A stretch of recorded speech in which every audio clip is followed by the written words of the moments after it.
Scooty distribution তেওঁলোকে programme কৰিলে, তাতো আমাক মাতিলে।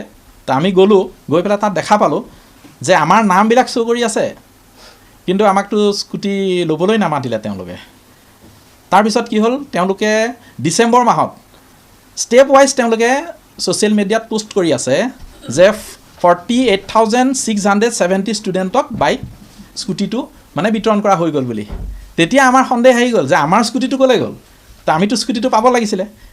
আল্টিমেটলি আমি তেতিয়া এপ্লিকেশ্যন ফাইল কৰিলোঁ, আপোনাৰ কমিশ্যনাৰ ছেক্ৰেটেৰীত এপ্লিকেশ্যন ফাইল কৰিলোঁ। যেতিয়া এপ্লিকেশ্যন ফাইল কৰিলোঁ তেতিয়া তেওঁলোকে কৈছে নহয় আপোনালোকে নাপাব। তেতিয়া আমি হাইকোৰ্ট এপ্ৰ'চ কৰিলোঁ। আছিলেতো বহুতখিনি, মোৰ যিটো তথ্য আছে প্ৰায় ধৰক মোৰ দেন 2,000 3,000 এনেকুৱা হ'ব পাৰে, কিন্তু আমাৰ ইয়াত ৰিট পিটিশ্যনত আহিছে 230।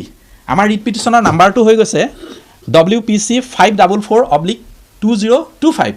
এই কেছটো আমি ফাইল কৰিলোঁ আপোনাৰ হাইকোৰ্টত 30/1/2025 চনত আমি কেছটো ফাইল কৰিলোঁ। 4 তাৰিখে আমাৰ কেছটো ৰেজিষ্টাৰ্ড হ'ল হাইকোৰ্টত, আৰু 6 তাৰিখে প্ৰথম মোচন আহিলে। যেতিয়া মোচন আহিলে তেতিয়া মোচনত তেওঁলোকে টাইম ল'লে কেছটো। সেইটোৱেইটো ইণ্টাৰেষ্টিং বস্তুটো যে মোচনত তেওঁলোকে টাইম ল'লে 6 তাৰিখে, আৰু এতিয়া গম পাইছোঁ 7 তাৰিখে আমি গম পালোঁ যে তেওঁলোকে আমাৰ গভৰ্ণমেণ্টৰ ফালৰ পৰা এটা টুইট কৰিছে যে যিমানখিনি ষ্টুডেণ্টে পাছ কৰিছে চিলেক্ট লিষ্টত নাম আছিলে, আৰু কোচিং যিবিলাকে কৰি আছিলে সেই গোটেই কোচিং কৰাখিনিক আমি দিম বুলি কৈ দিলে। তাৰপিছত নেক্সট ডেট আজি দিছিলে। আজি যেতিয়া কেছটো কোৰ্টত উঠিলে, মহামান্য আদালতে শুনিলে, আমি সেই অৰ্ডাৰটো প্লেচ কৰিলোঁ কোৰ্টত। প্লেচ কৰাৰ পিছত কোৰ্টে চালি জাৰি চালে, চাই পেলাই কৈছে নহয় আমি এইটো ন'টিচ ইছ্যু কৰিম। আজি তেওঁলোকক গভৰ্ণমেণ্টক চৌকজ কৰিছে, 4 সপ্তাহ সময় দিছে।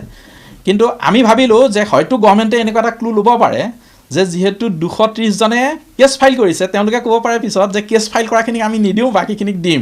সেইকাৰণে আমি কোৰ্টক প্ৰেয়াৰ কৰিলোঁ যে pendency of this writ petition shall not be bar for to distribute the scooty to the writ পিটিশ্যনাৰ্ছ। এনেকৈ আমি এটা প্ৰেয়াৰ কৰিলোঁ যে এনেকুৱা এটা অৰ্ডাৰ পাছ কৰিব লাগে। আল্টিমেটলি কোৰ্টে সেই অৰ্ডাৰটো আজি পাছ কৰিলে যে কেছ পেণ্ডিং থকা অৱস্থাত কোনো বাৰ নাই যে স্কুটি বিতৰণ কৰাত। কিন্তু আমাৰ মানে বেয়া লাগিলে, এই কেছটো আচলতে কৰিবলগীয়া কেছ নাছিলে, চৰকাৰে সেইটো আগতেই কনচিডাৰ কৰিব পাৰিলেহেঁতেন। আচলতে 50 দিনমান আগত গভৰ্ণমেণ্টৰ এটা টুইটে আমাক খুবেই দুখিত কৰিছিলে যে ড্ৰপাৰসকলে হেনো স্কুটি নাপায়। তেনেকুৱা কোনো ধৰণৰ ন'টিচ আমি আগতে পোৱা নাছিলোঁ। জুলাই মাহতে ন'টিচ ওলালে, তেনেকুৱা ধৰণৰ আমি কোনো ন'টিচ পোৱা নাছিলোঁ। গতিকে আমাৰ পঢ়া শুনাটো খুবেই বেছি পঢ়া শুনাটো আমাৰ হ্ৰাস পাইছিলে যে আমি পঢ়িব পৰা নাছিলোঁ, আৰু লগতে সেইবাবে আমাক প্ৰয়োজন হৈছিলে এজন লিগেল এডভাইজাৰৰ। সেইমতে আমি এডভকেট ছাৰৰ কাষ চাপিলোঁ।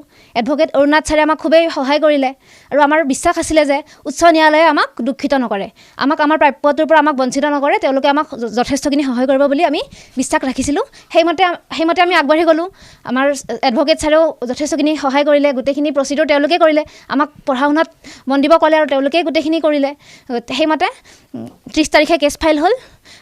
6 তাৰিখে ফাৰ্ষ্ট মোচনখন আহিলে। তাৰপিছত 7 তাৰিখে মুখ্যমন্ত্ৰী ডাঙৰীয়াই টুইট কৰিলে যে আমাক স্কুটিখন প্ৰদান কৰা হ'ব। গতিকে প্ৰথমতে মই মহামান্য আদালতক ধন্যবাদ জ্ঞাপন কৰিব বিচাৰিছোঁ যে তেওঁলোকে আমাক আমাৰ প্ৰাপ্য স্কুটিখন আমাক দিলে, আৰু লগতে মাননীয় মুখ্যমন্ত্ৰী ডাঙৰীয়াকো মই ধন্যবাদ জ্ঞাপন কৰিছোঁ যে আমাৰ এফৰ্টছখিনি তেওঁ বুজি কিনে আমাক যে আমাৰ বহুত কষ্ট কৰিছিলোঁ ন, মানে সেইটো পাবৰ কাৰণে এইটো পঢ়িছিলোঁ, তো পালে আমাৰো ভাল লাগিল হয়। বাট মাজতে নিদিওঁ বুলি কৈ দিলে, তাৰ কাৰণে বহুত বেয়া লাগিছিল, পঢ়াটো বহুতখিনি ক্ষতি হৈছিল।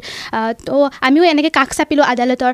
অৰুণাথ ছাৰে আমাক বহুতখিনি সহায় কৰিলে, লয়াৰ অৰুণাথ ছাৰে। তাৰপিছত আকৌ এতিয়া যিহেতু কৈ দিলে, মানে টুইট কৰি দিলে যে দিব বুলি, সেইটো কাৰণে বহুত ভাল লাগিছে। তাৰ কাৰণে আদালতকলৈ বহুত ধন্যবাদ, আৰু অৰুণাথ ছাৰৰ কাৰণে বহুত ধন্যবাদ। আৰু আমাৰ আণ্টিয়েও বহুত হেল্প কৰিছে আমাক, মিলি বৈৰাগী আণ্টিয়ে, আৰু আমি বাকীকেইজনে বহুতখিনি কাম কৰি পিনে কৰিছোঁ।